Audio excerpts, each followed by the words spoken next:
So, hello everyone, I'm Sophie and I'm the team lead for Group 8. Hi, my name is Violet.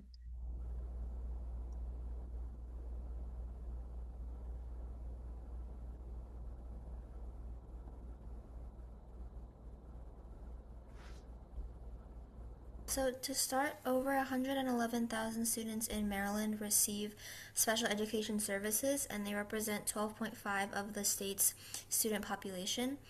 These students often face unique challenges, especially during transportation.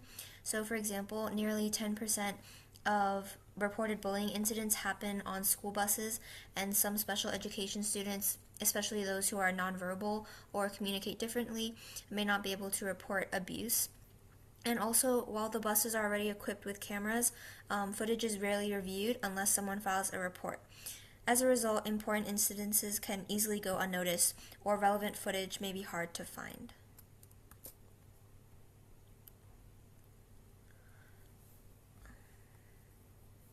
So currently, every special education bus in Maryland uses surveillance cameras, so the issue isn't really collecting videos, but reviewing it instead. And with so many buses operating every day, too much footage is generated for staff to manually review.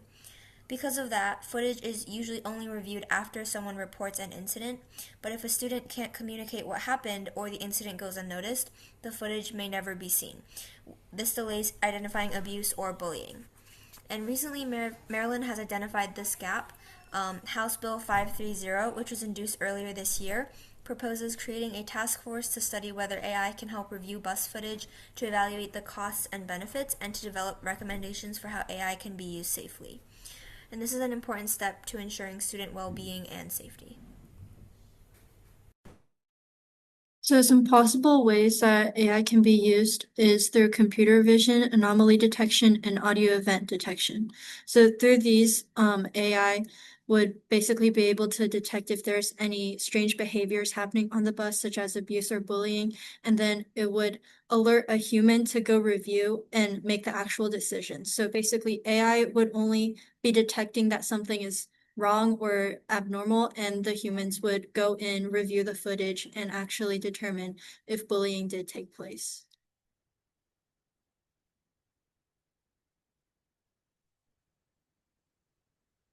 So some concerns that people have come up with are that because AI is trained based on data that it's given, there could be potential biases in the AI models that can result in false positives or false negatives that would give the humans either extra work, or it's giving it the wrong footage, or the footage of actual bullying goes unnoticed and basically it stays the same as if the AI weren't there.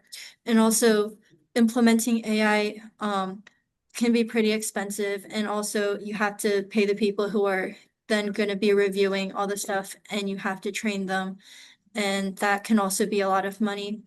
And also, even though buses are already equipped with cameras and those systems, putting that data into AI can lead to concerns from parents on the privacy of the student, and any unauthorized access to that can cause troubles, and the misuse of the data and unauthorized sharing and monitoring can be risks that we have to take into consideration.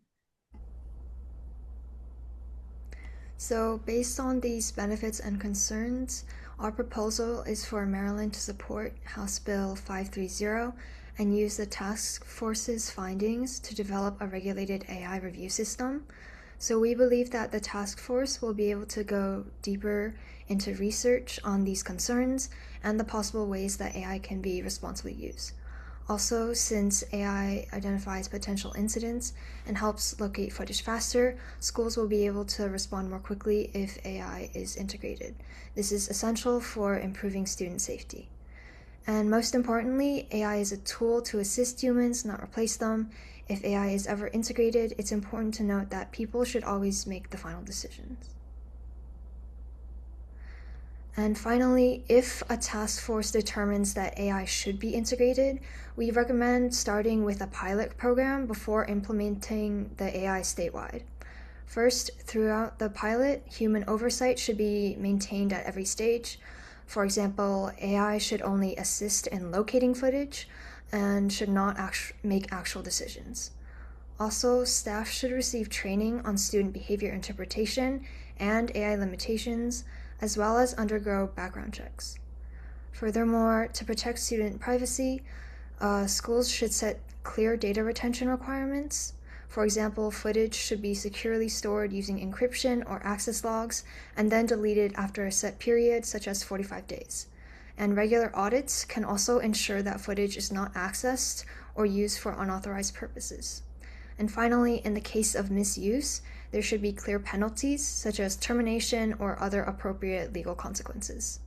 And then after this pilot period, Maryland can evaluate the improvements in safety, accuracy and reliability, the costs, and the response times. And if the results are successful, the program should be then expanded. Thank you.